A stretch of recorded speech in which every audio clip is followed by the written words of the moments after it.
సమైక్య పాలనలో తెలంగాణ సాహిత్యం కావచ్చు, సంస్కృతి కావచ్చు పూర్తిగా నిరాదరణకు గురి కావడం జరిగింది. ఇప్పుడు మనం స్వరాష్ట్రంలో ఉన్నాం. తెలంగాణ రాష్ట్రం ఏర్పడిన తర్వాత మొట్టమొదట మన రాష్ట్ర ప్రభుత్వం గ్రూప్ 2 పరీక్షల కోసం మరి నోటిఫికేషన్ కూడా వేయడం జరిగింది. ఈ గ్రూప్ 2 పరీక్షల కోసం పోటీ పడేటువంటి అభ్యర్థుల సంఖ్య సుమారు 8 లక్షలుగా ఉన్నది. ఏ తెలంగాణ సాహిత్యం, ఏ తెలంగాణ సంస్కృతి అయితే మరి సమైక్య పాలనలో పూర్తిగా నిరాదరణకు గురి కావడం జరిగిందో, ఇవాళ మన రాష్ట్ర ప్రభుత్వం గ్రూప్ 2 పరీక్షలు కావచ్చు, గ్రూప్ 1 కావచ్చు, అదేవిధంగా గ్రూప్ 3, గ్రూప్ 4 లాంటి పోటీ పరీక్షలకు సంబంధించినటువంటి సిలబస్లో ఇవాళ తెలంగాణ సాహిత్యాన్ని కావచ్చు, అదేవిధంగా తెలంగాణ సంస్కృతి కావచ్చు పెద్దపీట వేయడం జరిగింది. ఇవాళ గ్రూప్ 2 పరీక్షలకు సంబంధించినటువంటి సిలబస్లో పేపర్ 1లో 7వ అధ్యాయంలో తెలంగాణ సమాజం, తెలంగాణ సాహిత్యం, సంస్కృతి, కళలకు సంబంధించినటువంటి అంశాలను గురించి పేర్కొనడం జరిగింది. అదేవిధంగా పేపర్ 4లో కూడా ఈ తెలంగాణ సాహిత్యానికి సంబంధించినటువంటి, ముఖ్యంగా తెలంగాణ ఉద్యమ సాహిత్యానికి సంబంధించినటువంటి అంశాల గురించి పేర్కొనడం జరిగింది. మొత్తం మీద గ్రూప్ 2 పరీక్షలకు సంబంధించినటువంటి విషయానికి వస్తే తెలంగాణ సాహిత్యానికి, సంస్కృతికి సంబంధించి సుమారు 15 నుండి 20 మార్కులకు వచ్చేటువంటి అవకాశం ఉంది. అంటే సుమారు 15 నుండి 20 ప్రశ్నలు తెలంగాణ సాహిత్యం నుండి, సంస్కృతి నుండి వచ్చేటువంటి అవకాశం ఉంటుంది. కాబట్టి ఈ పోటీ పరీక్షలు ప్రిపేర్ అయ్యేటువంటి అభ్యర్థులు తెలంగాణ సాహిత్యాన్ని సమగ్రంగా అధ్యయనం చేయాల్సిన అవసరం ఉంది. అదేవిధంగా తెలంగాణ సంస్కృతిని కూడా అధ్యయనం చేసి సమగ్రంగా తెలుసుకోవాల్సినటువంటి అవసరం ఉంది. అయితే ఇవాళ తెలంగాణ సాహిత్యాన్ని మనం అధ్యయనం చేయాల్సి వచ్చినప్పుడు ముందుగా ఎక్కడి నుండి ప్రారంభించాలి అనేటువంటి విషయాన్ని కూడా ఇవాళ పోటీ పరీక్షలకు ప్రిపేర్ అయ్యేటువంటి అభ్యర్థులు తెలుసుకోవాల్సినటువంటి అవసరం ఉంది. అయితే తెలంగాణ సాహిత్య చరిత్రను డాక్టర్ సుంకిరెడ్డి నారాయణ రెడ్డి గారు కావచ్చు, అదేవిధంగా డాక్టర్ ముదిగొండ సుజాత రెడ్డి గారు కావచ్చు, అదేవిధంగా డాక్టర్ ఎస్వి రామారావు గారు కావచ్చు, వీరు తెలంగాణ సాహిత్య చరిత్రను మొత్తము 7 అధ్యాయాలుగా విభజించడం జరిగింది. ఒకటి శాతవాహనానంతర యుగమని, అదేవిధంగా చాళుక్యుల యుగమని, అదేవిధంగా కాకతీయుల యుగమని, రాచకొండ పద్మనాయకుల యుగమని, కుతుబ్ షాహీల యుగమని, అసబ్జాహీల యుగమని, ఆధునిక యుగమని మొత్తం 7 యుగాలుగా తెలంగాణ సాహిత్య చరిత్రను విభజించడం జరిగింది. మొట్టమొదట శాతవాహనానంతర యుగాన్ని గురించి మనం ఇప్పుడు తెలుసుకుందాం. క్రీస్తు పూర్వం 3వ శతాబ్దం నుండి క్రీస్తు శకం 3వ శతాబ్దం వరకు శాతవాహన రాజులు తెలంగాణ ప్రాంతానే కాకుండా యావత్ తెలుగు ప్రాంతాలని పరిపాలించడం జరిగింది. అయితే మొట్టమొదట తెలుగు భాషా పదం ఏది అనే విషయాన్ని గురించి మనం చర్చించినప్పుడు క్రీస్తు శకం 1వ శతాబ్దానికి చెందినటువంటి నాగబు అనే పదము తెలుగు పదం అని గతంలో వేటూరి ప్రభాకర శాస్త్రి లాంటి చరిత్రకారులు వారు అభిప్రాయపడడం జరిగింది. ఇది అమరావతి స్తూపంపై ఉన్నటువంటి తొలి తెలుగు పదం నాగబు. ఈ నాగబు అనేటువంటి పదంలో చివర ఉన్నటువంటి బు అనే ప్రత్యయం ఏదైతే ఉందో అది ము అనే ప్రత్యయానికి రూపాంతరం అని కూడా పేర్కొనడం జరిగింది. కానీ ఇవాళ మనం తెలంగాణ సాహిత్యాన్ని అధ్యయనం చేస్తున్నప్పుడు ఇవాళ తెలంగాణ సాహిత్య చరిత్రకారులు చెప్పినటువంటి విషయం ఏంటంటే క్రీస్తు శకం 1వ శతాబ్దానికన్నా ముందే, అంటే క్రీస్తు పూర్వం 3వ శతాబ్ది కాలంలోనే తెలంగాణ ప్రాంతంలో తెలుగు భాషకు సంబంధించినటువంటి ఆనవాళ్ళు ఇక్కడ కనబడుతున్నాయి. క్రీస్తు పూర్వం 3వ శతాబ్దం చెందినటువంటి కరీంనగర్ జిల్లాలోని కోటిలింగాలలో తవ్వినటువంటి ఆ త్రవ్వకాలలో వెలువడినటువంటి కొన్ని నాణ్యాలపైన నారానాని, గోబదాని, సామవాప అనేటువంటి పదాలు మనకు కనబడుతున్నాయి. ఇవాళ తెలుగులో తొలి పదము ఏది అనేటువంటి విషయాన్ని మనం ప్రస్తావించినప్పుడు నాగబు కాదు. ఇవాళ తెలుగులో తొలి పదము నాగబు కాదు. ఏది అంటే కోటిలింగాలలో అక్కడ వెలువడినటువంటి నాణాలపై ఉన్నటువంటి నారణ కావచ్చు, అదేవిధంగా గోబద కావచ్చు, సమవాప అనేటువంటి పదాలు, వాటిని మాత్రమే ఇవాళ మనం తెలుగులో తొలి పదాలుగా మనం భావించాలి.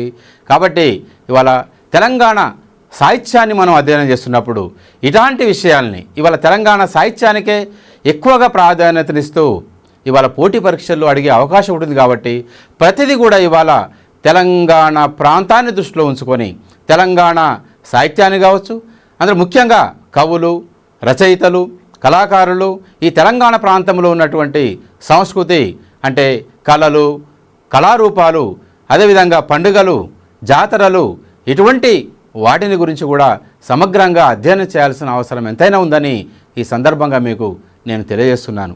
అదేవిధంగా ఈ శాతవాహనుల కాలంలో రాజభాషగా ప్రాకృత భాష ఉండేది. క్రమక్రమంగా ఆ శాతవాహనుల నుండి క్రమక్రమంగా ఇక్ష్వాకుల కాలం వచ్చేసరికి ఆ ప్రాకృత భాష తర్వాత అది సంస్కృత భాష రాజభాషగా పరిణమించడం అనేటువంటిది జరిగింది.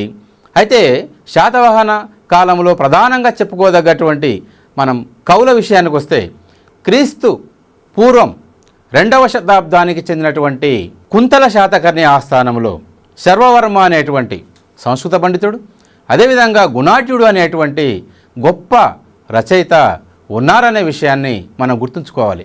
శర్వవర్మ సంస్కృతంలో కాతంత్ర వ్యాకరణం అనేటువంటి ఒక గొప్ప వ్యాకరణ గ్రంథాన్ని రాయడం జరిగింది. అదేవిధంగా గుణాఢ్యుడు ఇవాళ ప్రపంచ కథా సాహిత్యానికే ఆద్యుడు అని చెప్పుకోదగ్గటువంటి గొప్ప కథా రచయిత ఎవరంటే గుణాఢ్యుడు. ఇవాళ గుణాఢ్యుడు తెలంగాణ ప్రాంతం గర్వించదగ్గటువంటి గొప్ప కథా రచయిత. ఈయన మెదక్ జిల్లా కొండాపురం గ్రామానికి చెందినటువంటి వాడు ఈ గుణాఢ్యుడు.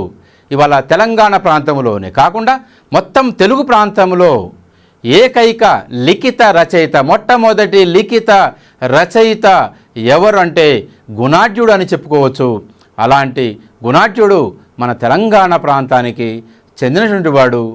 ఆయన బృహత్ కథా మంజరి అనేటువంటి ఒక అద్భుతమైనటువంటి కావ్యాన్ని పైశాచీ భాషలో రాయడం జరిగింది. పైశాచీ భాషలో గుణాఢ్యుడు ఆ బృహత్ కథను రాయడం జరిగింది. ఇంతకు పైశాచీ భాష అంటే ఏంటి? పైశాచీ భాష అంటే ఆ పండితులు ఏమన్నారంటే, అప్పటి పండితులు ఏమన్నారంటే పైశాచీ భాష అంటే అది పిశాచాలు మాట్లాడే భాష, దయ్యాలు మాట్లాడే భాష అని ఎగతాళి చేశారు. కానీ అది ఏ దయ్యాలు ఏ పిశాచాలు మాట్లాడే భాష అది కాదు. అప్పటి తెలుగు ప్రజలు మాట్లాడినటువంటి భాష, అప్పటి ప్రజల వ్యవహారిక భాష పైశాచీ భాష. ఆ పైశాచీ భాషలో గుణాఢ్యుడు అద్భుతమైనటువంటి బృహత్ కథ అనేటువంటి కావ్యాన్ని రాయడం జరిగింది. మరి అలాంటి బృహత్ కథ కావ్యాన్ని రాస్తే అప్పుడు ఉన్నటువంటి కుంతల శాతకర్ణి దాన్ని నిరాదరించడం జరిగింది. శర్మవర్మ రాసినటువంటి కాతంత్ర వ్యాకరణాన్ని ఆయన కుడి చేత్తో స్వీకరిస్తే గుణాఢ్యుడు రాసినటువంటి బృహత్ కథను సుమారు 30 సంవత్సరాలు కష్టపడి రాసినటువంటి బృహత్ కథను ఆయన ఎడమ చేత్తో స్వీకరించాడని, దాన్ని నిరాదరణకు గురి చేశాడని, దానికి అవమానానికి గురైనటువంటి గుణాఢ్యుడు ఎంతో శ్రమించి రాసినటువంటి బృహత్ కథను ఏ చేతుల ద్వారానైతే ఆయన ఆ బృహత్ కథను రాయడం జరిగిందో ఆ చేతుల ద్వారానే ఆయన దానిని తగలబెట్టడం జరిగింది అని సాహిత్య చరిత్రకారులు చెప్పడం జరిగింది. అలాంటి అద్భుతమైనటువంటి కథాకావ్య సృష్టికర్త గుణాఢ్యుడు. తర్వాత క్రీస్తు శకం 1వ శతాబ్దానికి చెందినటువంటి హాలుడు గాథా సప్తశతి అనేటువంటి గొప్ప కథాకావ్యాన్ని ఆయన రాయడం జరిగింది. ప్రాకృత భాషలో ఈ హాలుడు ఈ కథాకావ్యాన్ని రాయడం జరిగింది. శాతవాహన రాజులలో ఒక కవివత్సలుడు అనేటువంటి బిరుదు పొందినటువంటి వాడు ఎవరంటే హాలుడు అని చెప్పుకోవచ్చు. ఎందుకంటే ఆయన ఎంతోమంది కవులను ఆదరించడం అనేది జరిగింది. ఆయనే స్వయంగా కవి, పండితుడు. ఆయన రాసినటువంటి కథాకావ్యమే గాథా సప్తశతి. సుమారు 700 పద్యాలు కలిగినటువంటి కథాకావ్యం గాథా సప్తశతి. ఈ గాథా సప్తశతి ఏ భాషలో రాయడం జరిగింది అంటే ప్రాకృత భాషలో రాయడం జరిగింది. అప్పటి రాజభాష ప్రాకృతం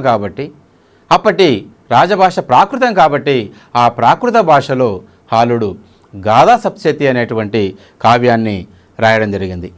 అదేవిధంగా మహారాష్ట్రీ ప్రాకృతంలో లీలావతి అనేటువంటి కావ్యాన్ని రచించినటువంటి వాడు కుతూహలుడు.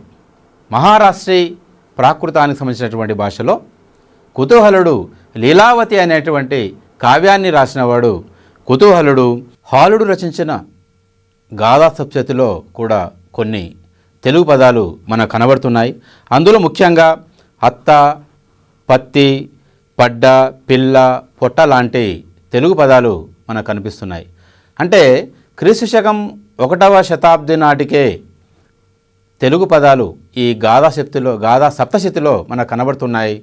క్రీస్తు పూర్వం 3వ శతాబ్దం నాటి నుండి క్రీస్తు శకం 1వ శతాబ్ది వరకు, అంటే ఆ మధ్యకాలంలో అప్పటి తెలుగు ప్రజలు మాట్లాడేటువంటి అప్పటి వ్యవహార భాషలో ఉన్నటువంటి కొన్ని తెలుగు పదాలని అప్పటి ప్రాకృత కవులు తమ రచనల్లో వాటిని ఉపయోగించడం జరిగింది. తదనంతరం శాతవాహన రాజుల అనంతరం ఈ ప్రాంతాన్ని పరిపాలించినటువంటి వాకాటక రాజుల్లో ఒకడైనటువంటి 2వ ప్రవరసేనుడు సేతుబంధం అనేటువంటి ఒక ప్రాకృత కావ్యాన్ని రాయడం జరిగింది. అదేవిధంగా సర్వసేనుడు హరివిజయం అనేటువంటి ఒక గ్రంథాన్ని కూడా రాయడం జరిగింది. ఈ హరివిజయం అనేటువంటి గ్రంథం ఏదైతే ఉందో ఇది పారిజాతాపహరణానికి సంబంధించినటువంటి శ్రీకృష్ణుడు పారిజాత వృక్షాన్ని తీసుకొస్తూ ఇంద్రునితో యుద్ధం చేసి ఇంద్రుని జయించి ఆ పారిజాత వృక్షాన్ని తీసుకొని వచ్చినటువంటి ఇతివృత్తాన్ని హరివిజయం అనే పేరుతో సర్వసేనుడు ఈ ప్రాకృత కావ్యంగా ప్రాకృత భాషలో ఈ కావ్యాన్ని రాయడం జరిగింది.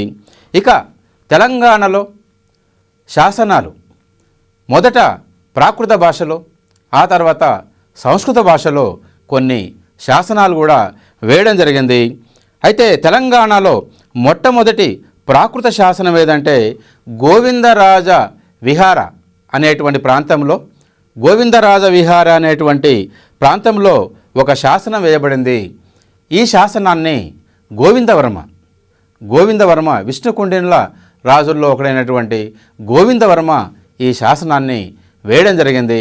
ఆ తర్వాత నల్లగొండ జిల్లా తుమ్మలగూడెంలో ఇది ఇంద్రపాల నగరంగా ప్రసిద్ధిగాంచినటువంటిది. ఒకప్పుడు ఇది విష్ణుకుండినుల రాజులకు రాజధానిగా ఉన్నటువంటి ఇంద్రపాల నగరంలో మొట్టమొదట ఒక తామ్ర శాసనాన్ని సంస్కృత భాషలో వేయడం జరిగింది. ఈ సంస్కృత భాషలో వేయనటువంటి తొలి శాసనం ఇంద్రపాల నగర శాసనం. ఈ ఇంద్రపాల నగర శాసనాన్ని వేయించినటువంటి విష్ణుకుండిన రాజు ఎవరు అంటే గోవిందవర్మ అని మనం చెప్పుకోవాలి. ఇలా తెలంగాణ ప్రాంతంలో మొట్టమొదట వేయబడినటువంటి సంస్కృత శాసనం ఏది అంటే ఇంద్రపాల నగరం తామ్ర శాసనం అని గుర్తుంచుకోవాలి. ఇది క్రీస్తు శకం 370 ప్రాంతంలో వేయబడినటువంటి సంస్కృత శాసనం. అదేవిధంగా ఆ తర్వాత తెలంగాణలో లభించినటువంటి సంస్కృత లక్షణ గ్రంథాలలో మొట్టమొదటి లక్షణ గ్రంథం ఏదంటే జనాశ్రయుడుగా ప్రసిద్ధిగాంచినటువంటి గోవిందవర్మయే ఒక లక్షణ గ్రంథాన్ని రాయడం జరిగింది. ఆ లక్షణ గ్రంథం ఏదంటే జనాశ్రయ చందో విచ్చిత్తి అనేటువంటి లక్షణ గ్రంథం. ఈ జనాశ్రయ చందో విచ్చిత్తి అనేటువంటి లక్షణ గ్రంథాన్ని రచించినటువంటి కవి విష్ణుకుండిన రాజైన గోవిందవర్మ. ఇలా శాతవాహనాల నుండి మొదలుకొని విష్ణుకుండినుల రాజుల వరకు వచ్చేసరికి మొట్టమొదట ప్రాకృత భాష అనేటువంటిది రాజభాషగా ఉన్నది, శాసన భాషగా ఉన్నది. అక్కడక్కడ కవులు రచయితలు తాము రాసినటువంటి కావ్యాలలో అప్పటి ప్రజలు ఉపయోగించినటువంటి అప్పటి వ్యవహార భాషా పదాలను కూడా తమ రచనల్లో వారు ఉపయోగించడం జరిగింది. వారి రచనల్లో కావచ్చు, వారి శాసనాల్లో కావచ్చు, అక్కడక్కడ కొన్ని అప్పటి జన వ్యవహార భాషా పదాలని ఉపయోగించడం జరిగింది. మొట్టమొదటి తెలుగు పదము నాగబు కాదు. ఏదది? నారన, గోబద అనేటువంటి పదాలను మీరు గుర్తుంచుకోవాలి. ఇవాళ తెలంగాణ ప్రాంతంలోనే కాదు, మొత్తం తెలుగు ప్రాంతాల్లో మొట్టమొదటి తెలుగు పదము నారన అనేటువంటి పదము.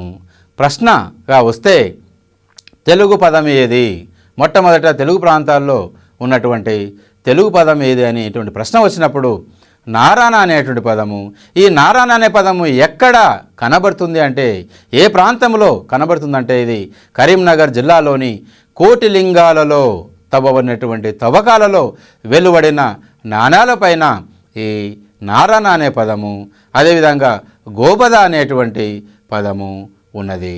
అదేవిధంగా ఏ కావ్యములో మొట్టమొదట ఈ అత్త, పిల్ల, పడ్డ, పొట్ట అనేటువంటి పదాలు కనబడుతున్నాయి అన్నప్పుడు క్రీస్తు శకం 1వ శతాబ్దికి చెందినటువంటి హాలుడు రచించిన గాథా సప్తశతిలో మొట్టమొదట ఈ తెలుగు పదాలు ఉన్నాయి అని. మరి ఈ గాథా సప్తశతిని రచించినటువంటి కవి ఎవరు అన్నప్పుడు హాలుడు.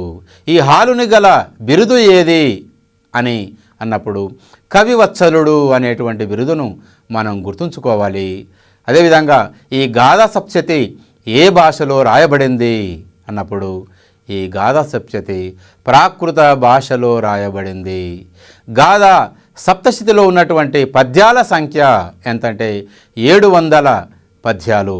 ఇలా ఒక రచయిత రచన గురించి కావచ్చు, ఆ రచయిత బిరుదు గురించి కావచ్చు, అదేవిధంగా రచయిత పోషకుల గురించి కావచ్చు, లేదా అదేవిధంగా ఆ రచయిత రచించినటువంటి రచన ప్రత్యేకతను గురించి కావచ్చు, దేని గురించి అయినా అడిగే అవకాశం ఉంటుంది. కాబట్టి చాలా జాగ్రత్తగా ప్రతి అంశాన్ని క్షుణ్ణంగా అధ్యయనం చేయాల్సిన అవసరం ఎంతైనా ఉంది.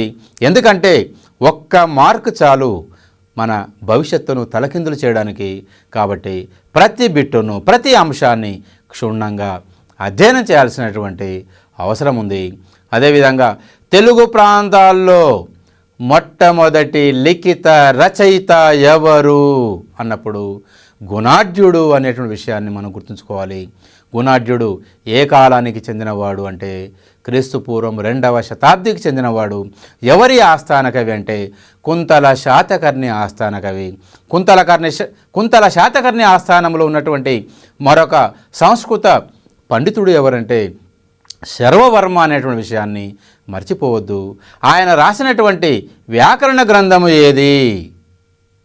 శర్వవర్మ రచించినటువంటి వ్యాకరణ గ్రంథం ఏదంటే కాతంత్ర వ్యాకరణం అనేటువంటి విషయాన్ని గుర్తుంచుకోవాలి. కాతంత్ర వ్యాకరణం రచించినటువంటి వ్యాకరణవేత్త ఎవరు అంటే శర్వవర్మ. ఈ శర్వవర్మ ఎవరి ఆస్థానంలో ఉన్నాడు? కుంతల శాతకర్ణి ఆస్థానంలో ఉన్నాడు. కుంతల శాతకర్ణి ఆస్థానంలో ఉన్నటువంటి మరొక గొప్ప కథా రచయిత ఎవరు అంటే గుణాఢ్యుడు. ఈ గుణాఢ్యుడు బృహత్ కథ అనేటువంటి ఒక అద్భుతమైన కావ్యాన్ని ఏ భాషలో రాశాడు? పైశాచీ భాషలో రాశాడు. పైశాచీ భాష అనగా పిశాచాలు మాట్లాడే భాష కాదు, దయ్యాలు మాట్లాడే భాష కాదు, అది అప్పటి ప్రజలు మాట్లాడే భాష అనేటువంటి విషయాన్ని మాత్రం మనం గుర్తుంచుకోవాలి. నిజంగా ఎంత దౌర్భాగ్యం అంటే ప్రజల భాషను అప్పటి పండితులు, అప్పటి సంస్కృత కవులు కావచ్చు, అప్పటి సంస్కృత రచయితలు కావచ్చు, అప్పటి రాజులు కావచ్చు ఎగతాళి చేయడం జరిగింది. సామాన్య ప్రజలను పాలించాల్సిన ప్రభువులు, సామాన్య ప్రజల భాషను గౌరవించాల్సినటువంటి పాలకులు ఆ ప్రజల భాషను పూర్తిగా నిరాదరణ గురి చేసి పండితులకు మాత్రమే పరిమితమైనటువంటి అప్పటి ప్రాకృత భాష కావచ్చు లేదా సంస్కృత భాష కావచ్చు అలాంటి భాషలను మాత్రమే గౌరవించడం జరిగింది. ఇది గుర్తుంచుకోవాల్సినటువంటి విషయం. శాతవాహనుల అనంతరం వచ్చినటువంటి ఇక్ష్వాకులు కావచ్చు, అదేవిధంగా వాకాటకులు కావచ్చు, ఇలాంటి వారు కూడా వారు కొన్ని రచనలు చేయడం జరిగింది. అదేవిధంగా వాకాటక రాజులలో ఒకడైనటువంటి 2వ ప్రవరసేనుడు కూడా ఒక ప్రాకృత కావ్యాన్ని రాయడం జరిగింది. ఆయన రాసినటువంటి కావ్యము సేతుబంధం అనేటువంటి కావ్యాన్ని ఆయన రాయడం జరిగింది. అదేవిధంగా సర్వసేనుడు హరివిజయం అనేటువంటి గ్రంథాన్ని రాయడం జరిగింది. హరివిజయం గ్రంథకర్త ఎవరు అన్నప్పుడు సర్వసేనుడు. హరివిజయానికి గల మరొక పేరు పారిజాతాపహరణము అనే నామాంతరం కలిగినటువంటిది హరివిజయం. ఇది కూడా ప్రాకృత భాషలో రాయబడినటువంటిది.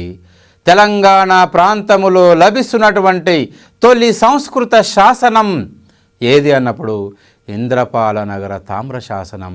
ఈ ఇంద్రపాల నగర తామ్ర శాసనాన్ని వేయించినటువంటి విష్ణుకుండిన రాజు ఎవరు అంటే గోవిందవర్మ.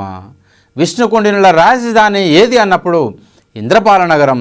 ఆ ఇంద్రపాల నగరమే ఇవాళ తుమ్మలగూడెంగా మనం వ్యవహరిస్తున్నాము.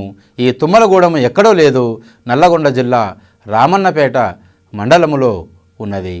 ఇది శాతవాహనుల అనంతరము తెలుగు భాషా పదాలు కావచ్చు, అదేవిధంగా ప్రాకృత భాష, అప్పటి రాజభాష నుండి ప్రాకృతం, ఆ తర్వాత క్రమంగా అప్పటి పండితులు కావచ్చు, అప్పటి రాజులు కావచ్చు, ప్రాకృతం నుండి క్రమంగా వారు సంస్కృత భాష వైపుకు వారు ఏ విధంగా మొగ్గు చూపారు, సంస్కృత భాషను ఏ విధంగా ఆదరించారు అనేటువంటి విషయము వారు రచించినటువంటి రచనల్లో కావచ్చు, అదేవిధంగా వారు వేయించినటువంటి శాసనాల్లో కావచ్చు అప్పటి ప్రాకృత భాష, తదనంతరము సంస్కృత భాషే మనకు కనబడుతుంది.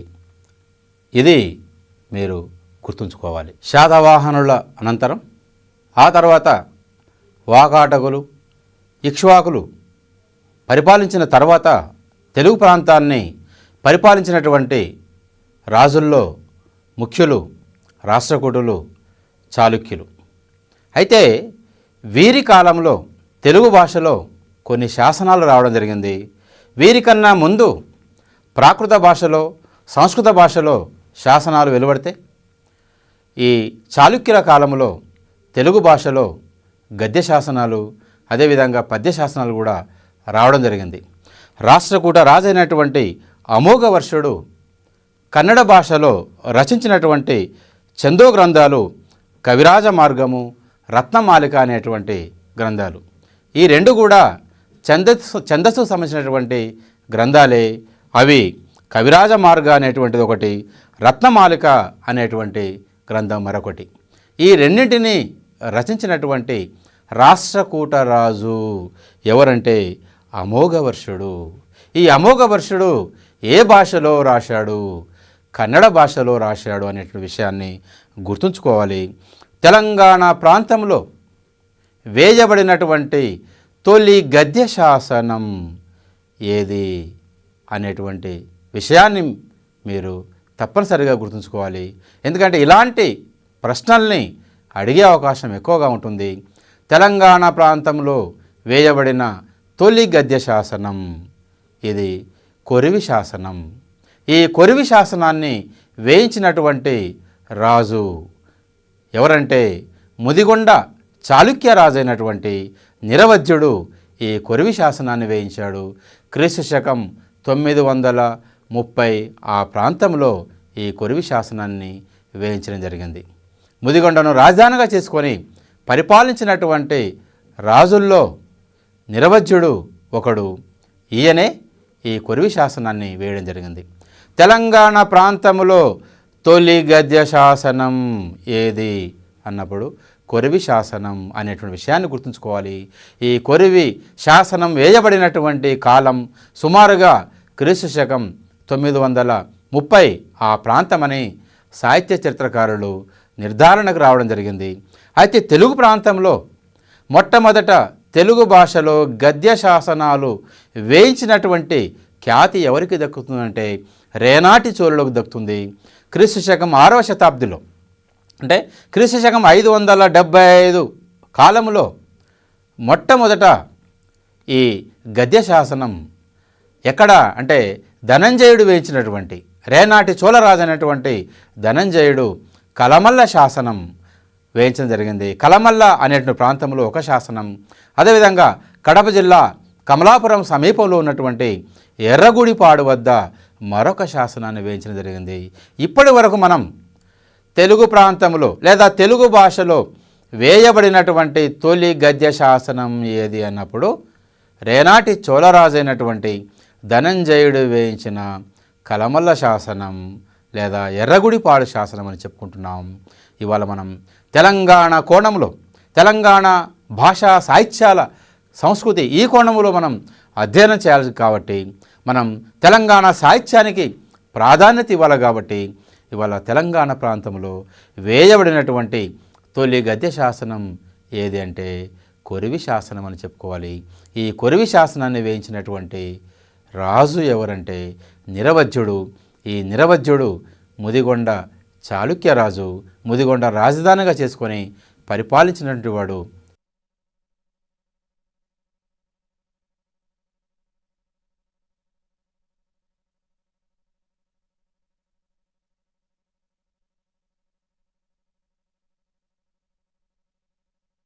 నిరవధ్యుడు. అదేవిధంగా తెలంగాణ ప్రాంతంలో వేయబడినటువంటి తొలి పద్య శాసనం ఏది అన్నప్పుడు వేములవాడ చాళుక్య రాజైనటువంటి రెండవ అరికేసరి ఆస్థానంలో ఉన్నటువంటి పంపకవి సోదరుడైన జినవల్లభుడు వేయించినటువంటి కుర్క్యాల శాసనం. తెలంగాణ ప్రాంతములో తొలి పద్య శాసనం ఏదంటే కుర్క్యాల శాసనం. ఈ కుర్క్యాల శాసనములో ఉన్నటువంటి ఛందస్సు ఏది, ఆ కుర్క్యాల శాసనములో ఉన్న పద్యాలు ఏ ఛందస్సులో రాయబడ్డాయన్నప్పుడు అవి కందము అనేటువంటి ఛందస్సులో రాయబడ్డాయి. ఈ కంద పద్యాలు ఎన్ని ఉన్నాయి కుర్క్యాల శాసనములు అంటే 3 కంద పద్యాలు ఉన్నాయి. ఈ 3 కంద పద్యాలతో పాటు సంస్కృత కన్నడ పద్యాలు కూడా అందులో కనబడుతున్నాయి. ఈ కుర్క్యాల శాసనాన్ని వేయించినటువంటి వాడు పంపకవి సోదరుడైనటువంటి జినవల్లభుడు. అయితే తెలుగు ప్రాంతంలో వేయబడినటువంటి తొలి పద్య శాసనం ఏది అన్నప్పుడు పండరంగని అద్దంకి శాసనం అని మనం ఇప్పటివరకు చదువుకున్నాం. పండరంగని అద్దంకి శాసనం ఇది క్రీస్తు శకం 848 ప్రాంతము కాలంలో ఈ అద్దంకి శాసనం వేయబడింది. తూర్పు చాళుక్య రాజైనటువంటి గుణగ విజయాదిత్యుని సేనాని అయినటువంటి పండరంగడు అద్దంకి శాసనం వేయడం జరిగింది. ఈ అద్దంకి శాసనంలో ఉన్నటువంటి పద్యం తరువోజ అనేటువంటి ఛందస్సుకు సంబంధించింది. అంతేకాకుండా ఈ ఛందస్సు తరువోజ పద్యం తర్వాత కొంత గద్య కూడా ఉంటుంది.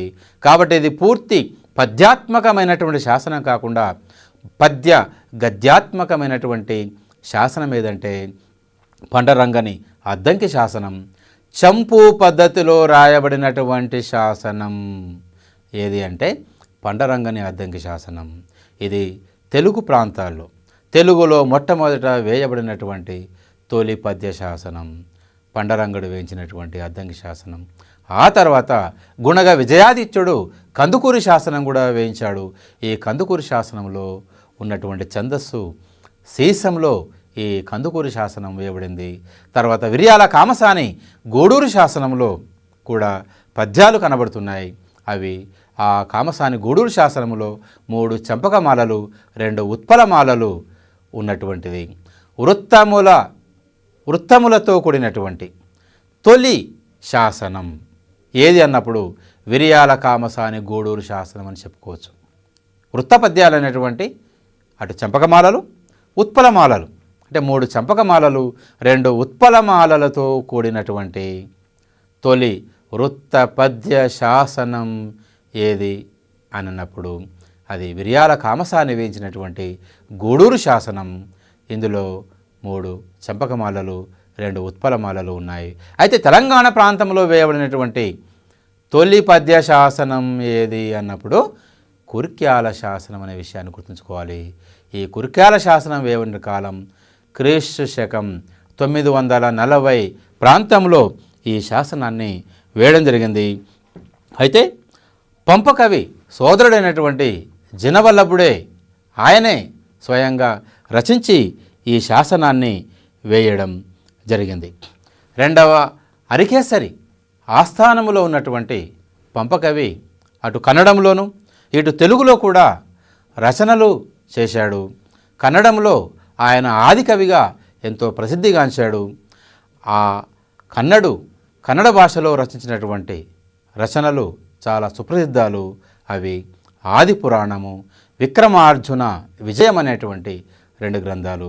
అదేవిధంగా తెలుగులో జినేంద్ర పురాణం అనేటువంటి గ్రంథాన్ని కూడా రాయడం జరిగింది. కానీ అది పూర్తిగా లభించడం లేదు. అందులో కొన్ని పద్యాలు మాత్రమే దొరుకుతున్నాయి. ఒకవేళ ఈ జినేంద్ర పురాణం అనేది పూర్తిగా లభిస్తే తెలుగులో కూడా ఆది కవిగా ఈ పంపకవి ప్రసిద్ధిగాంచేవాడు. తెలుగులో ఆది కవి పంపన లేదా పంపడు అని మనం చెప్పుకునే వాళ్ళము. కానీ ఆ జినేంద్ర పురాణం ఇవాళ పూర్తిగా లభించడం లేదు. అంటే నన్నయ్య కన్నా ముందే పంపన తెలుగులో రచన చేశాడు. కానీ సాహిత్య చరిత్రకారుడు ఒకవేళ జినేంద్ర పురాణం అనేది లభిస్తే మాత్రము తెలుగులో ఆది కవి పంపడు అయ్యేవాడని వారి అభిప్రాయాన్ని వెల్లడించడం జరిగింది. సరిగ్గా ఇదే కాలానికి చెందిన మల్లియరేచన కవిజనాశ్రయం అనేటువంటి లక్షణ గ్రంథాన్ని రాయడం జరిగింది. తెలుగు సాహిత్యంలో వెలువడినటువంటి తొలి లక్షణ గ్రంథం కవిజనాశ్రయం. ఈ కవిజనాశ్రయం లక్షణ గ్రంథ రచయిత మల్లియ రేచన అనేటువంటి విషయాన్ని గుర్తుంచుకోవాలి. తెలుగులో తొలి లక్షణ గ్రంథకర్త ఎవరు అంటే మల్లియ రేచన అని మనం చెప్పుకోవచ్చు. అయితే ఇది లక్షణ గ్రంథం కాబట్టి లక్షణ గ్రంథాన్ని రచించినటువంటి మల్లియ రేచనను మనం తెలుగులో తొలి కవిగా భావించకూడదని సాహిత్య చరిత్రకారులు అభిప్రాయం జరిగింది. ఇలా తెలుగు సాహిత్యంలో వచ్చినటువంటి అనేక ప్రక్రియలు మనం ఒకసారి దృష్టిలో ఉంచుకుంటే తెలంగాణ ప్రాంతము నుండే ఈ అన్ని ప్రక్రియలు కూడా రావడం జరిగింది. అన్ని ప్రక్రియలకు దాదాపుగా ఆద్యులు ఎవరంటే తెలంగాణ ప్రాంతానికి చెందినటువంటి కవులు, రచయితలు మాత్రమే ఈ తెలుగు సాహిత్యంలోని అనేక ప్రక్రియలకు సృష్టికర్తలుగా, ఆద్యులుగా మనం చెప్పుకోవచ్చు. తర్వాత సోమదేవ సూరి, ఈయన రెండవ అరికేసరి ఆస్థానంలో ఉన్నటువంటి సంస్కృత పండితుడు, అదేవిధంగా కవి కూడా. సోమదేవ సూరి జైనమత గురువు. ఈయన యశస్తిలక చంపువు అనేటువంటి ఒక సంస్కృత కావ్యాన్ని రాయడం జరిగింది. అదేవిధంగా ఈ సోమదేవ సూరి శిష్యుడైనటువంటి బద్దెగుడు, ఈ బద్దెగుడు రెండవ అరికేసరి కుమారుడు. ఈ బద్దెగుడే బద్దెన అని కొంతమంది సాహిత్య చరిత్రకారుల అభిప్రాయం. బద్దెగుడే బద్దెన అని. ఈ బద్దెగుడు నీతిశాస్త్ర ముక్తావళి అనేటువంటి ఒక కావ్యాన్ని రాయడం జరిగింది.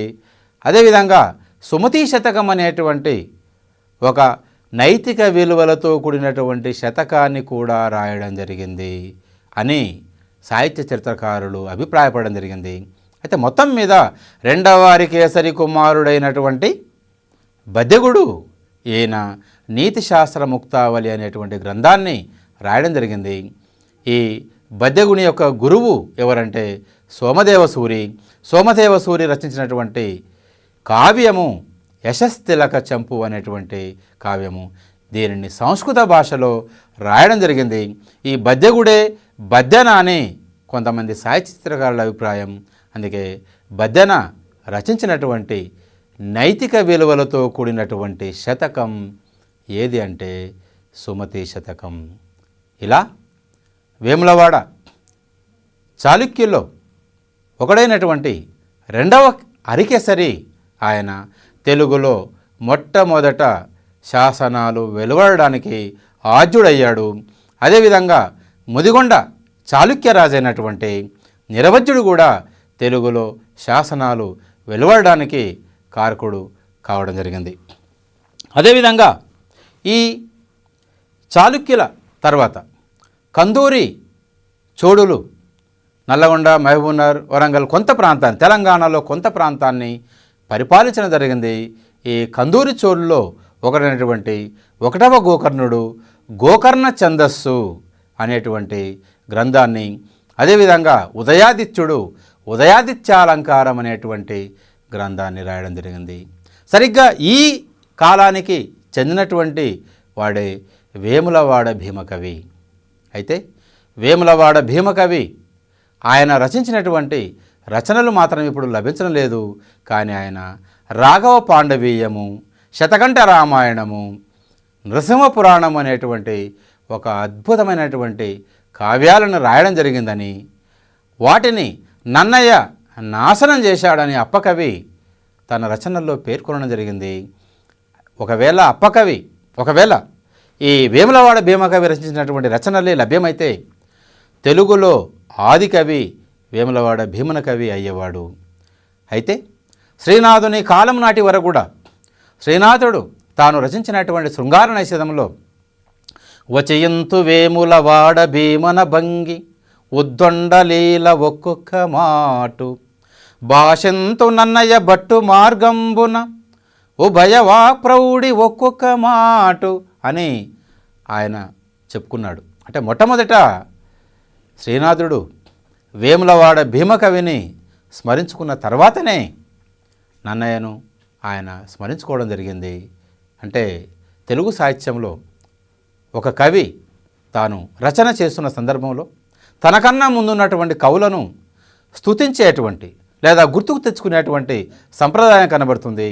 అలాంటి సంప్రదాయాన్ని పాటించినటువంటి శ్రీనాథుడు తాను శృంగార నైషధాన్ని రాస్తూ అవతారికలో తన కన్నా పూర్వకవులైనటువంటి మొట్టమొదట వేములవాడ భీమకవిని, ఆ తర్వాతనే నన్నయ్యను గుర్తు తెచ్చుకోవడం జరిగింది. అంటే శ్రీనాథుని కాలము నాటి వరకు కూడా వేములవాడ భీమకవియే తెలుగు సాహిత్యంలో ఆది కవి అని మనం చెప్పుకోవచ్చు. కానీ వేములవాడ భీమకవి రాసినటువంటి ఏ రచనలు కూడా మనకిప్పుడు లభించడం లేదు. ఆయన రచించినటువంటి కొన్ని పద్యాలు, చాటు పద్యాలు, అవి వేటూరి ప్రభాకర శాస్త్రి రూపొందించినటువంటి చాటు పద్య మణిమంజరిలో అవి మనకు లభిస్తున్నాయి.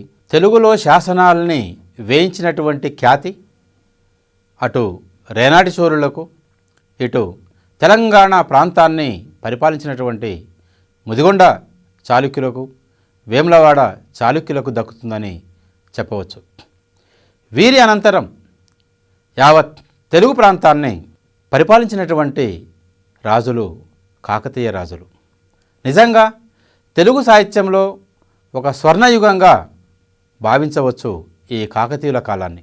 కాకతీయ రాజుల్లో మొదటి ప్రతాపరుద్రుడైనటువంటి రుద్రదేవుడు, అచితేంద్రయతి, పాల్కురికి సోమనాథుడు, వీరి కాలానికి చెందినటువంటి శివదేవయ్య కావచ్చు, అదేవిధంగా మారన కావచ్చు, జాయపసేనాని కావచ్చు, గోనబుద్ధారెడ్డి కావచ్చు, ఇలాంటి కవులు అద్భుతమైన రచనలు చేసి తెలుగు సాహిత్యాన్ని సుసంపన్నం చేయడం జరిగింది.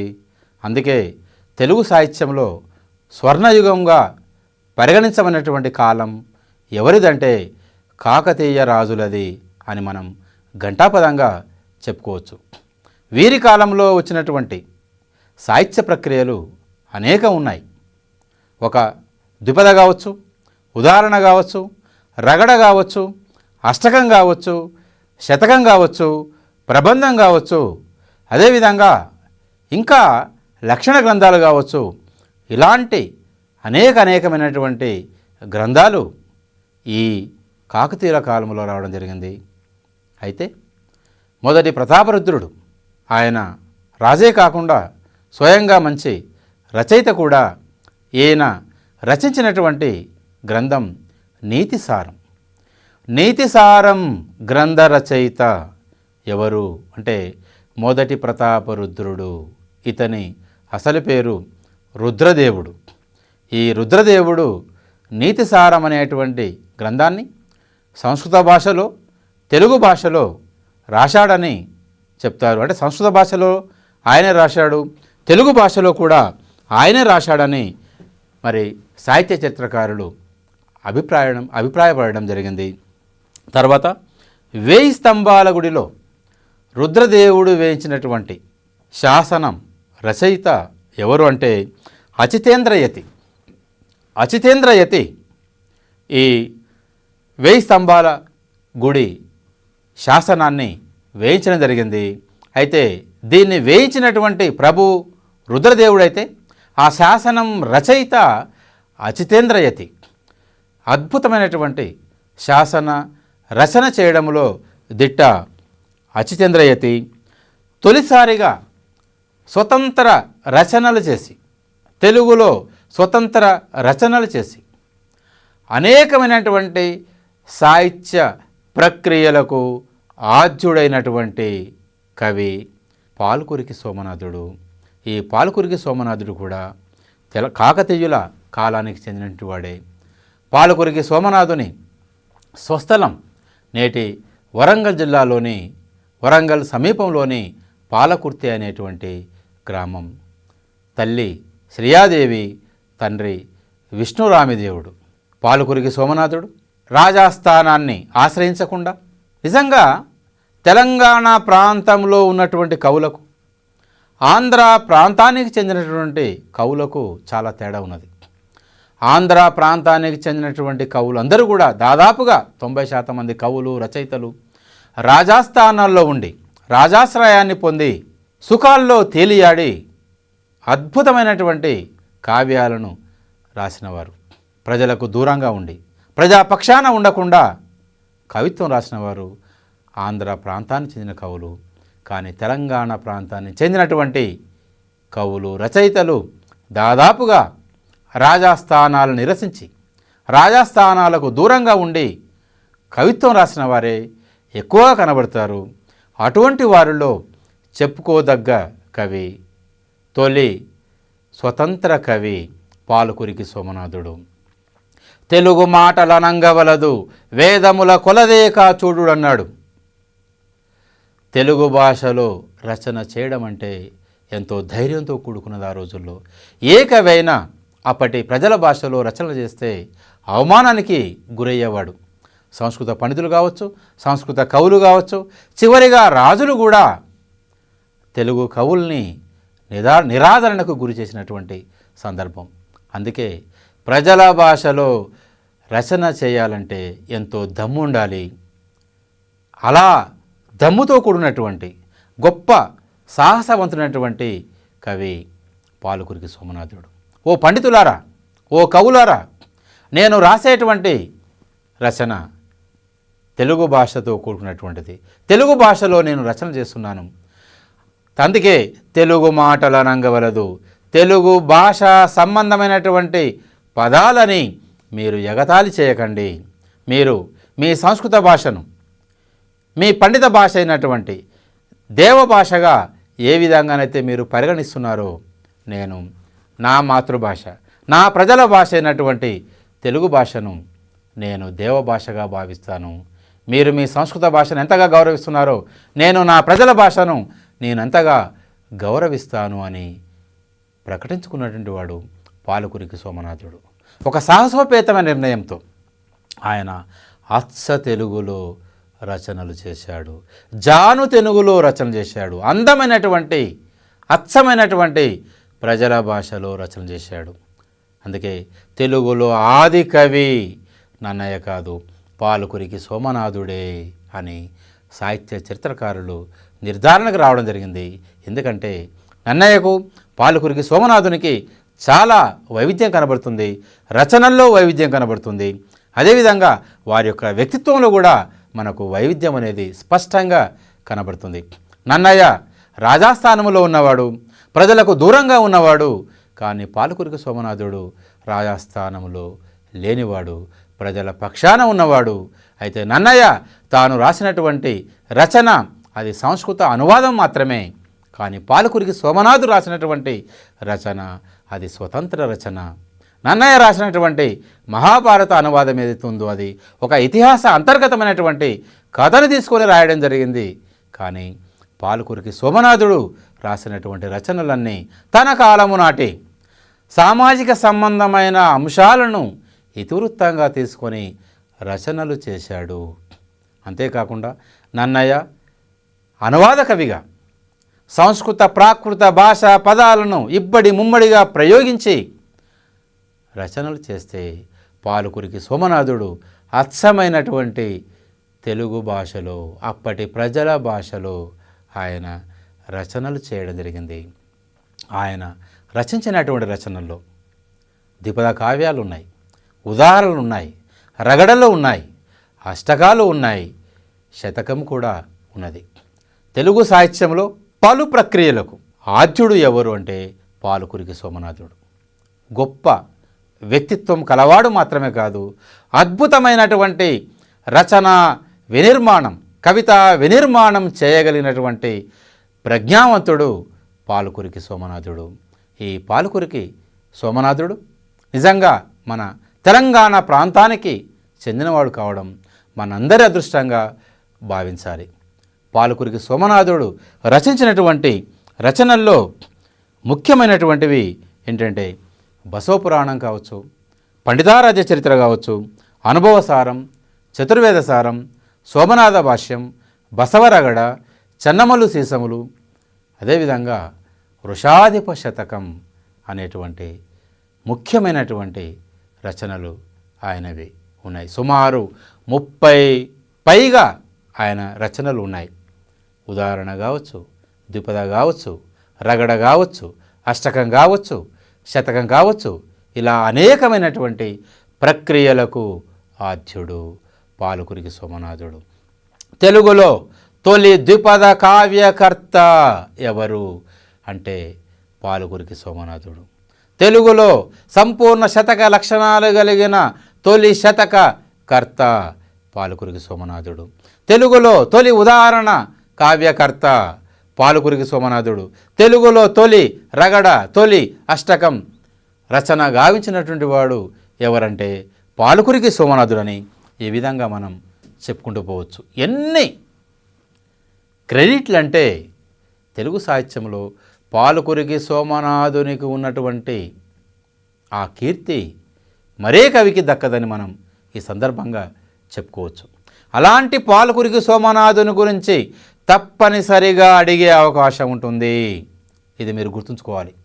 తెలుగు సాహిత్యంలో అనేకమైన ప్రక్రియలకు ఆద్యుడు పాలకురికి సోమనాథుడు. ఈయన 12వ శతాబ్ది ఉత్తరార్ధం 13వ శతాబ్ది పూర్వార్ధానికి చెందినటువంటి వాడు. పాలకురికి సోమనాథుని స్వస్థలం నేటి వరంగల్ సమీపాన గల పాలకుర్తి అనే గ్రామం. ఇతని తల్లి శ్రీయాదేవి, తండ్రి విష్ణురామిదేవుడు. వీరశైవ మతస్థాపకుడైనటువంటి బసవేశ్వరుని ఇతివృత్తాన్ని ఆధారంగా చేసుకొని ఆయన జీవితచరిత్రే కాకుండా పలు శైవ భక్తుల ఇతివృత్తాలని ఆధారంగా చేసుకొని బసవ పురాణం అనేటువంటి అద్భుతమైనటువంటి ద్విపద కావ్యాన్ని రాయడం జరిగింది. ద్విపదలోనే ఎందుకు రాయడం జరిగిందో మనం ఈ సందర్భంగా చెప్పుకోవాలి. ద్విపద అనేది దేశీ ఛందస్సు.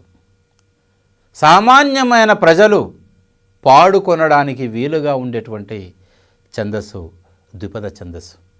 ద్విపద అంటే 2 పాదాలు ఉన్నది అనేది సామాన్య అర్థం. ఇదే చాలామందికి తెలుసు. కానీ పదం అంటే పాదం అనే అర్థమే కాకుండా పాట అనే అర్థం కూడా ద్విపదకు ఉంది. అంటే 2 పాదాలు కలిగినది ద్విపద అనేది సామాన్య అర్థమైతే పాటకు రెట్టింపు లక్షణాలు కలిగినది అనేటువంటిది విశేషమైన అర్థం. ఇక్కడ సామాన్యమైనటువంటి 2 పాదాలు కలిగినది అనే అర్థాన్ని తీసుకోవడం సమంజసమైంది కాదు. ఇక్కడ పాటకు ఏ లక్షణాలు అయితే ఉన్నాయో దానికి రెట్టింపు లక్షణాలు కలిగినది ద్విపద. ప్రజలు పాడుకోవడానికి వీలుగా ఉండేటువంటిది, దేశీయమైన ఛందస్సు కలిగినటువంటిది, ఒక్కసారి వినగానే లేదా చదవగానే అవగాహన చేసుకోవడానికి వీలుగా ఉన్నటువంటిది, ప్రజల భాషలో ఒదిగిపోయేటువంటి తత్వము కలిగినటువంటి ద్విపద ఛందస్సు. అలాంటి ద్విపద 3 ఇంద్రగణాలు 1 సూర్యగణం కలిగినటువంటి ద్విపద ఛందస్సు లక్షణాల గురించి ఒకసారి మనం చూసుకుంటే 3 ఇంద్రగణాలు 1 సూర్యగణం కలిగినటువంటిది ద్విపద ఛందస్సు. పాడుకోవడానికి సులభంగా ఉన్నటువంటిది. నన సరిగామ పదని సరిగామ పదని ఇది చాలా చులకన ఇది చాలా పాత అని ఎన్ని రకాలుగా అంటే అన్ని రకాలుగా పాడుకునేటువంటి అద్భుతమైన శక్తి ద్విపదకు ఉంటుంది. ఒక బుర్రకథ స్టైల్లో కావచ్చు, ఒక తందనాన కథగా కావచ్చు, ఒక బతుకమ్మ పాటగా కావచ్చు, ఒక ఒగ్గు కథగా కావచ్చు, ఒక యక్షగానంగా కావచ్చు, ఇలా అనేకమైన జానపద కళారూపాలను అన్వయిస్తూ ద్విపదను పాడుకునేటువంటి ఒక అద్భుతమైన శక్తి ద్విపదకు ఉంటుంది. అందుకే పాలకురికి సోమనాథుడు ద్విపద ఛందస్సును ఎన్నుకున్నాడు. ఒకసారి మనం జానపద కళారూపాలకు అన్వయించుకుంటే, ఎందుకంటే ద్విపద యొక్క గొప్పతనాన్ని మనం తెలుసుకున్నప్పుడే ఆ ద్విపద సాహిత్యాన్ని అధ్యయనం చేయడానికి అవకాశం ఉంటుంది. ఒక తందనాన కథగా, ఒక బుర్ర కథగా, ఒక బతుకమ్మ పాటగా మనం ద్విపదను అన్వయించుకున్నప్పుడు, మొదట బుర్రకథ బాణిలో మనం ద్విపదను చదువుకున్నప్పుడు వినరోరి ద్వారక విషదంబుగాను తందాన తందాన తందాన అని ఒక బుర్రకథ స్టైల్లో, అదేవిధంగా ఒక తందాన కథ స్టైల్లో వినరోరి ద్వారక తందాన విషదంబుగాను తందాన తందాన తందాన తందాన తానే తందనాన తందాన ఇలా ఒక తందనాన కథలో, అదేవిధంగా తెలంగాణ సంస్కృతికి ప్రతీక అయినటువంటి, ప్రపంచంలో ఎక్కడా లేనటువంటి ఒక అద్భుతమైన సంస్కృతి కలిగినటువంటి, తెలంగాణ సంస్కృతికి ప్రతీకగా భావించబడుతున్నటువంటి పండుగ ఏదంటే బతుకమ్మ పండుగ. భగవంతుని ఆరాధించడంలో పూలను నివేదించుకుంటాం భగవంతునికి. కానీ ఒక పువ్వునే పరమాత్మగా భావించి, ఒక పువ్వునే దైవంగా భావించేటువంటి ఒక అద్భుతమైన సంస్కృతి తెలంగాణలో ఉంది. అలాంటి బతుకమ్మ పాటకు అన్వయిస్తూ కూడా ద్విపదను పాడుకోవచ్చు. ఎలా అంటే, ఇది చాలా చులకన ఉయ్యాలో, ఇది చాలా ప్రాత ఉయ్యాల, ఇది చాలా నిస్సారం ఉయ్యాలో, ఇది చాలా అలతి ఉయ్యాల.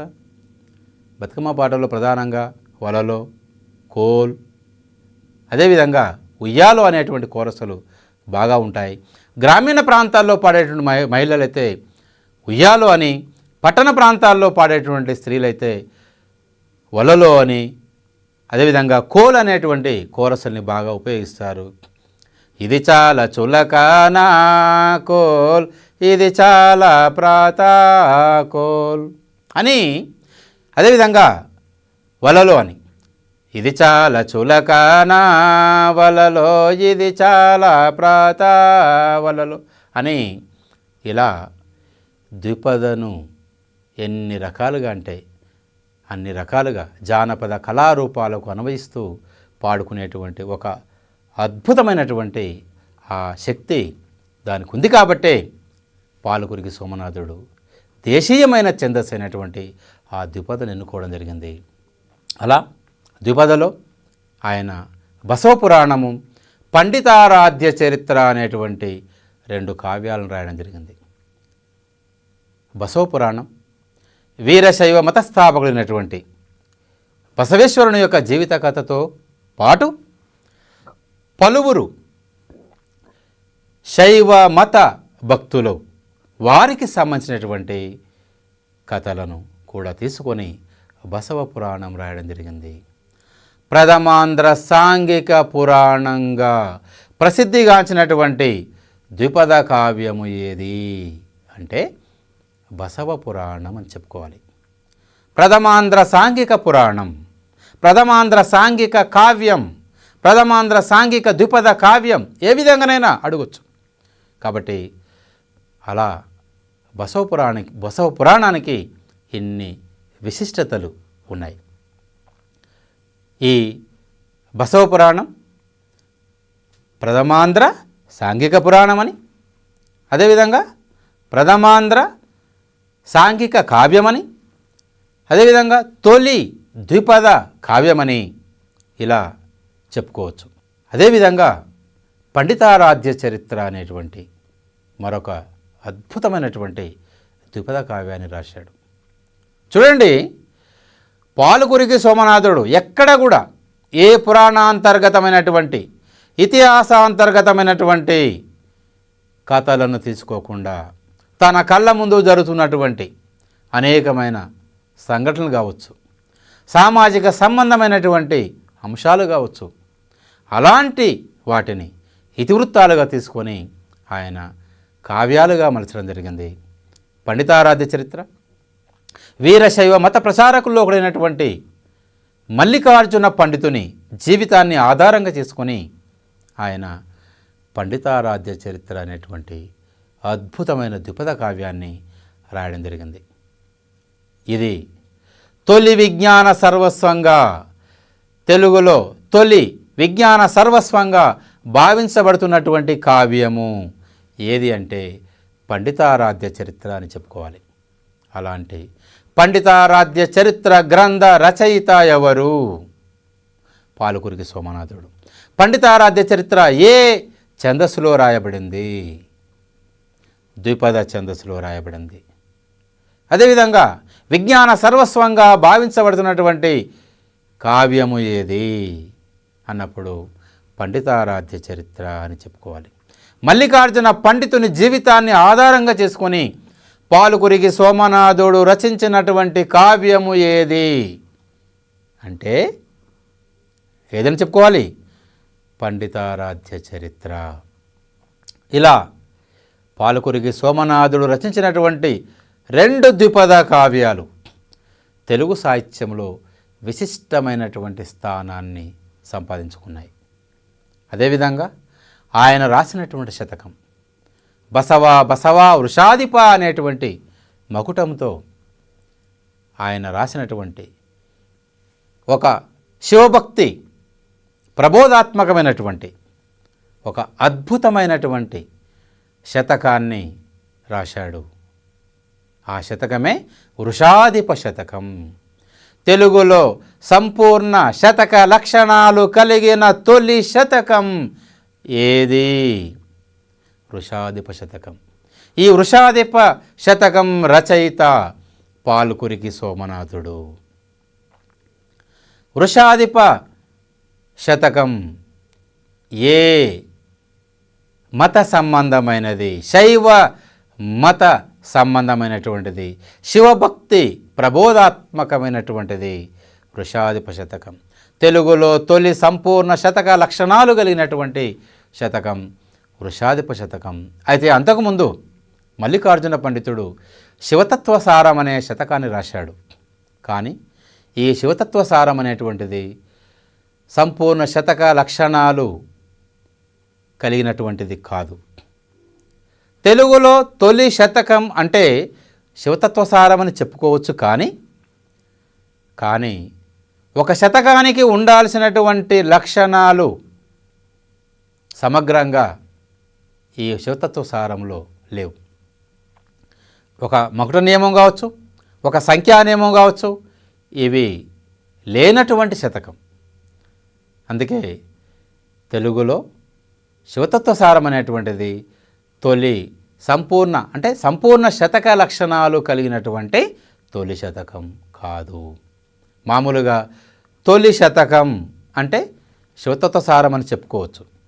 కానీ ఇక్కడ పర్టికులర్గా మీరు గమనించాల్సింది ఏంటంటే సంపూర్ణ శతక లక్షణాలు కలిగిన తొలి శతకం ఏది అంటే వృషాధిప శతకం అని మీరు గుర్తించాలి. దాన్ని మీరు గుర్తుంచుకోవాలి. ఈ వృషాధిప శతకాన్ని రచించినటువంటి కవి పాలకురికి సోమనాథుడు. ఇక్కడ మనం శతకం ప్రక్రియను గురించి చెప్పుకోవాలి. ఎందుకంటే కవులు అనాదిగా మొట్టమొదటి నుండి తెలుగు సాహిత్యంలో మొదటి నుండి ఇప్పటి వరకు ఉన్నటువంటి కవులందరూ కూడా తాము ఒక అద్భుతమైనటువంటి కావ్యాన్ని రాసే ముందు తమ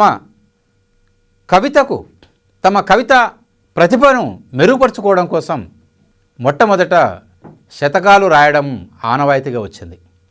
అలా మొదటి నుండి ఇప్పటి వరకు పాలకురికి సోమనాథు నుండి ఇప్పటి వరకు ఉన్నటువంటి కవులు దాదాపుగా మొదట శతక రచన చేసి ఆ తర్వాత ఒక అద్భుతమైనటువంటి కావ్య రచనకు శ్రీకారం చుట్టిన వారే మనకు కనబడతారు.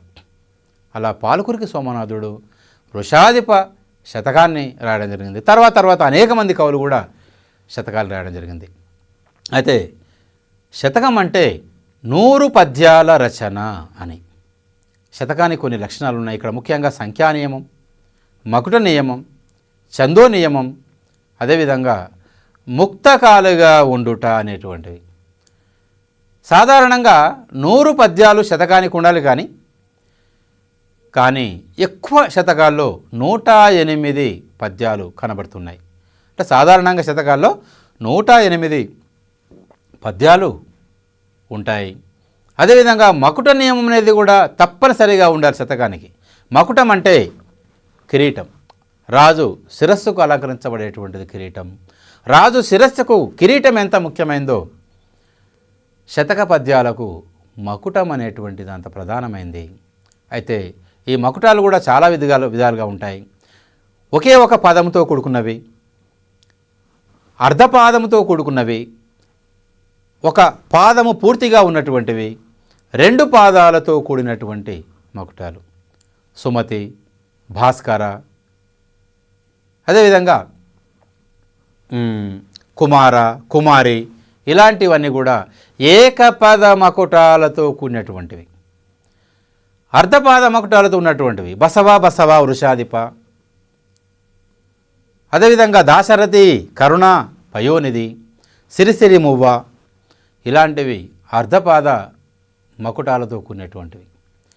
అదేవిధంగా ఒక పాదము పూర్తిగా మకుటంగా ఉన్నటువంటి శతకాలు కూడా ఉన్నాయి. విశ్వదాభిరామ వెనురవేమ, లలిత సుగుణజాల తెలుగు బాల, శరణు సంగమేశ శరణు శరణు.